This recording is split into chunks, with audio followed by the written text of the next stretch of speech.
амансыздар ма, қалайсыздар? Кешкі тамақтарыңызды ішіп алдыңыздар ма? Жұмыстан келген қатындар әлі әзір іше қойған жоқ аусы. Мен сияқты отырғанша бетіне қарап, осы еркектер әйелдер үшін өмір сүре ма деген ой келеді маған ше. Жұмыстан келгені міндет, кеткені міндет. Тамақ бар ма?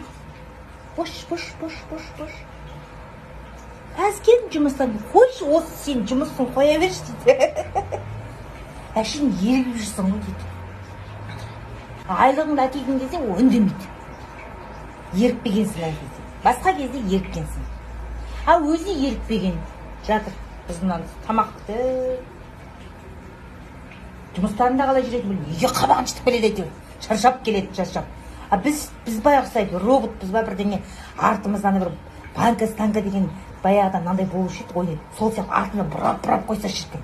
Тоқтамай бүйтіп тұрсаң бүйтіп. Сондай энергетика бар ма екен, сондай қаяқтан алады, біз қатындарды көремін таң қаламын. Сосын біздің еркектердің бәрі қаяққа барасың десең, бір жаққа дейді ғой. Болды. Бірақ жоқ, бір жаққа. Кім заңды десең, жай біреу дейді. Қашан келесің десең, қазір келем дейді, болды. Көрдің ба? Басқа әңгіме жоқ. Қазір келем дейді. Қазір, бұл қашан қазір деген сөз, өшін қазір деген сөздің мағынасы кеткен ба деп ойлаймын соңғы кезде ше.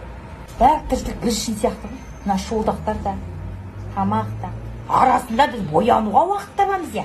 Еще настроениеміз көтеріп, жұмысқа шашымызды бұйралап барғымыз келеді. Үйден сен жанын шығар деп жіберсе де, сыртқа шыққанда біз қасымызды жылғызып, шашымызды тарап, бетімізді бояп, әрленіп барғымыз келеді. Өшім, өмірге құштар жандар, бұл қатындар ма дедім ғой мен.